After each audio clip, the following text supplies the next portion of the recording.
तो बैकटपुर में मंदिर है, कितना पुराना है? ये मंदिर कम से कम नहीं तो 500 बरस से ऊपर पुराना है। 500 बरस से ऊपर पुराना है। कारण क्या है कि राजा चमन ऋषि यहाँ गंगा तट पर बैठकर शंकर पार्वती की पूजा करते थे और उन्हीं को शंकर भगवान दर्शन दिए कि भाई तुम बहुत दिन से पूजा करके हमको गंगा में प्रवाहित कर देता है, इसलिए मूर्ति बनाकर पूजा करो, हम यहाँ पर विराजमान होंगे।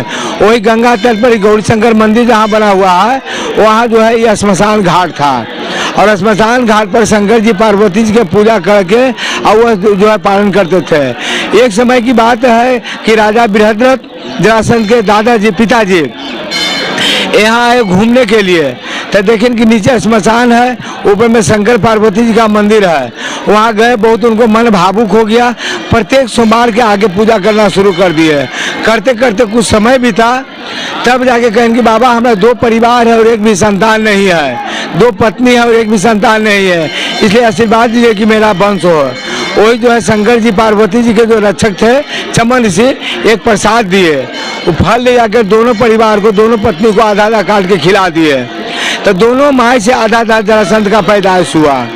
पैदाइश होने के बाद में उनका पिताजी जंगल में फेंकवा दिए कि मरा हुआ बालक जन्म लिया है। तब बैकटपुर राजी के बीच में जरा नाम का राक्षसनी वो रहते थे, वह राक्षसी जो थी उसका नाम जरा था। तो उधर पिताजी उनका जब बच्चा जन्म लिया तो फेंकवा दिए, तो राक्षसी को हाथ में लेकर मिला तो कहे कि तो मरा हुआ बालक है। फिर भी ज्वाइंट किया जलाराम के राक्षस ने, तो वो ज्वाइंट करने के बाद में 3 को किल दिए, एक ब्रह्मांड में, एक करेजा में, एक कमर में, और उनको ज्वाइंट करने के बाद वो कहें कि भाई मेरे ही के नाम से इसका नाम रहेगा। वही उनका नाम जो है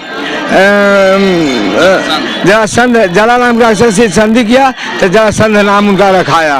वो जरासंध राजगीर में आज भी उनका अखाड़ा है, मकान है, और वहाँ से जाके गया में दशरथ जी के पिंडदान भी किए हैं भगवान रामचंद्र।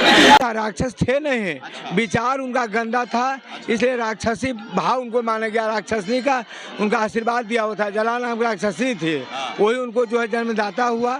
वही दोनों ज्वाइंट किया, ज्वाइंट करने के बाद उनको जो है भाव से देखने लगे। लेकिन कृष्ण भगवान से जब लड़ाई हुआ है तो 16 बार तक के जीत गए थे जरासंध। 17वां बार में नारद जी से पूछे कि किसके बदौलत विजय करते हैं, तो नारद जी कहें कि बैकुंठ वन में गौरी शंकर महादेव हैं, उन्हीं की आराधना से विजय करते हैं। तो यहाँ आकर के जरासंध भी पूजा किया, कृष्ण भगवान भी पूजा किए। कृष्ण भगवान पूजा करने के बाद यहाँ से निकले तो जरासंध के रथ आगे लग गया, लेकिन पहले ही वचनबद्ध करवा लिए थे शंकर भगवान के कृष्ण भगवान कि हमको आशीर्वाद दीजिए मेरा विजय हो। वही विजय के झंडा लेकर के बाहर निकले, बाहर जा कर के और फिर राजगीर जा कर के लड़ाई हुआ, तो वही शंकर भगवान को अपने बाँह पर से उखाड़ के फेंक दिए और वही में लड़ाई में जरासंध मारा गया। एक कहानी है बैकटपुर धाम का, बैकुंठ धाम जिसको हम लोग बोलते हैं। अभी आप बाबा से सुने कि बैकुंठ धाम का एक कहानी अभी बाबा बताए हैं और विशेष पुजारी भी हम हैं। और यहाँ के सबसे मुख्य पुजारी। बाबा आपका नाम क्या है? मेरा नाम पुजारी सुनील पांडे है। सुनील पांडे हैं, चोटी वाला बाबा। चोटी वाला बाबा। हाँ, सुनील पांडे उर्फ चोटी वाला बाबा हैं, यहाँ के मुख्य पुजारी हैं। ठीक है, ठीक है।